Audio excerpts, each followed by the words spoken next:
Então nós vimos os fundamentos básicos da evaporação, vimos quais são os mecanismos e formas de realizar a medição da evaporação e vamos agora identificar quais são os equacionamentos que nós utilizamos para fazer a estimativa de evaporação. Então, existem três grandes famílias de medidas baseadas em equações de transporte, de energia e de massa, e uma família de equações empíricas, baseada a partir de medição de evaporação, ou então através de alguma equação empírica.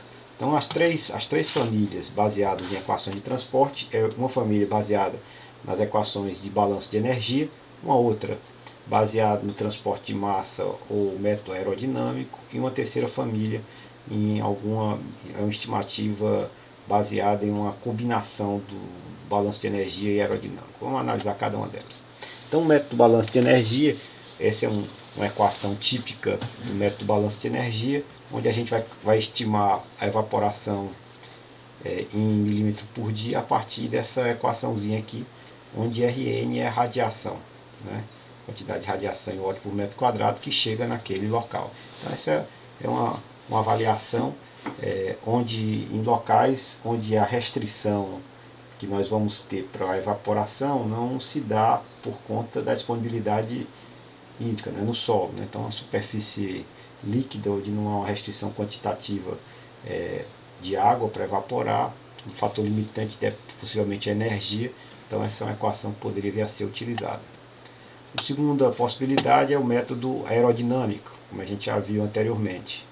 Então a evaporação ela tem um valor, um coeficiente, que é a função da velocidade do vento, e aqui é o déficit de água na atmosfera. Então a evaporação potencial em milímetro por dia, pressão parcial de vapor de saturação, pode ser calculado por aquela nossa famosa equação já utilizada, e aquele fator B, né, pode ser obtido aqui em função da velocidade do vento. Aqui basicamente é uma equação que lembra a equação logarítmica que representa o perfil de velocidades, né, próximo a uma superfície. Então, dado por essa equação, e Z aqui são as alturas de medição do vento e aqui a rugosidade natural. Então, com essas características aqui, a gente tem condição de fazer o cálculo pelo método aerodinâmico da evaporação. Então, um exemplo, depois a gente vai discutir em sala de aula. E um terceiro possibilidade é o que a gente chama de método combinado, onde a gente vai ter aqui uma estimação da evaporação feita pelo método balanço de energia combinado com o método aerodinâmico. Então, essa combinação, né, vai ter lugares onde um método baseado no balanço de energia é mais importante, tem outros que o método aerodinâmico é mais importante, e a ponderação é dada por esse fator delta dividido por delta mais gama, ou gama dividido por delta mais gama. A somatória desses dois, obviamente, é 1. O delta é o gradiente da curva de pressão de saturação, que é a derivada dessa equaçãozinha aqui, dsdt, né, que vai dar isso aqui. E o gama é a constante pixométrica, que tem com ordem de grandeza 66,8 Pascal por grau Celsius, mas que a gente vai ver em sala de aula qual é a equação que rege essa constante pixométrica, que é a função da pressão e de outros fatores mais.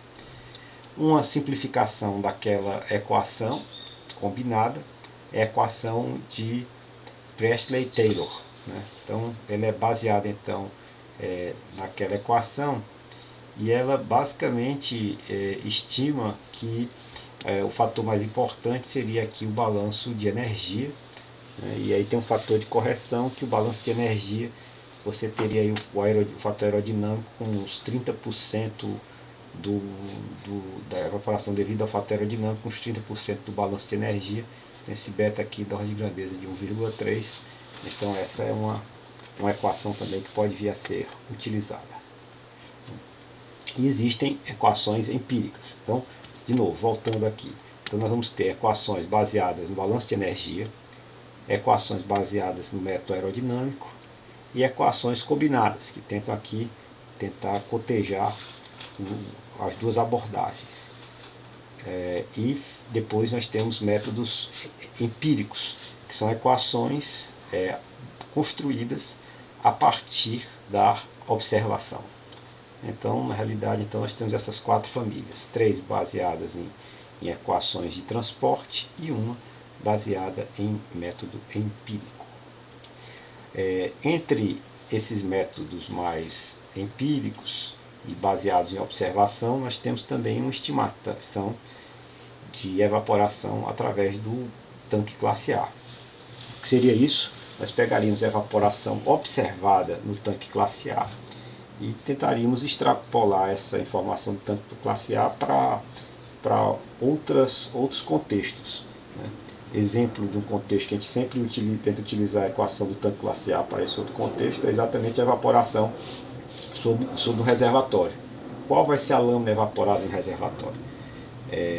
Não é de se esperar que a lâmina evaporada em um reservatório seja a mesma do tanque classe A. Em função de quê? Da escala, do tamanho de um reservatório. O reservatório é muito maior do que o tanque classe A, com isso você vai ter processos de circulação dentro do lago, a profundidade do lago é muito maior do que a do tanque, então você vai ter uma região mais profunda que vai estar mais fria do que a região superior, e a circulação dessa água vai fazer com que uma parcela daquele calor que foi absorvido, aquela radiação que foi absorvida pela camada superior da água, que poderia se tornar calor latente de evaporação, haja uma troca desse calor com as águas mais profundas, e com isso uma parcela do que seria disponibilizado para o calor latente, na realidade vai aquecer a massa líquida, então você tem uma quantidade maior de massa líquida para ser aquecida. Então, em função disso, dessa relação entre superfície e volume, a evaporação em um lago é menor, né, do que a evaporação em um tanque classe A. Então, na realidade, a evaporação em um reservatório sempre vai ser menor do que a do tanque classe A. Para grandes reservatórios, ele vai ser da ordem de grandeza de 80% da evaporação de tanque classe A. Para reservatórios menores, ele vai poder chegar até a ser 90% de um tanque classe A. Então aqui são alguns números de referência do cálculo da evaporação empírico, nesse caso, e para reservatórios, e esse é muito utilizado no balanço hídrico de lagos aqui no Brasil, no Nordeste e em todos os lugares do mundo. Aqui só para vocês terem ordem de grandeza de quais são os valores para diversos lugares aqui no Nordeste, de qual é o valor da evaporação do tanque classe A. Por exemplo, pegamos aqui Tauá, nós vamos ter a evaporação no tanque classe A em Tauá é de 3.146 milímetros. Então, a evaporação de um tanque classe A em Sobral é de 3 metros por ano. Então, essa aqui, 3 metros por ano, é a evaporação de um tanque classe A em Tauá.